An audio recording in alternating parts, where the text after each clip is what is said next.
ganun. Hindi mo kami pasalin sa laro-laro mo. At saka Zoraida, bakit niluto mo yung prutas? Diba kinakain lang yan? Oo nga. Para kayong baliw ni Judy ang dalawa, niluluto yung prutas. Siguro nga nababaliwan sila Judy kasi yung prutas niluluto. Ano kayong lasa niyan? Iwan ko, Budoy. Bigyan mo na lang kami. Oo, para hindi ka namin bugbugin. Sige na, bata-bata, bigyan mo na kami ngayon. Bahala kayo, mga baliw. Hala, Budoy, pinagsabihan tayo ni bata-bata, baliw daw tayo.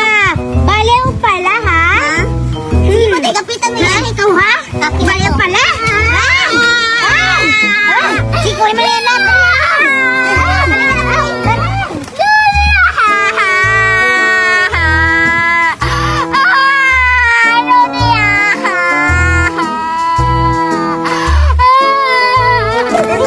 Dito na lang tayo.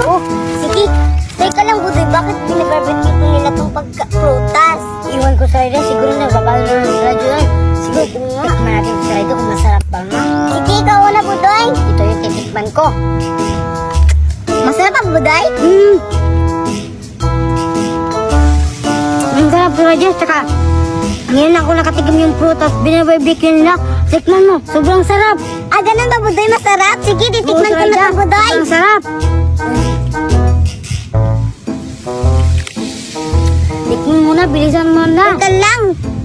Pinabalatan ko pa. Ayan.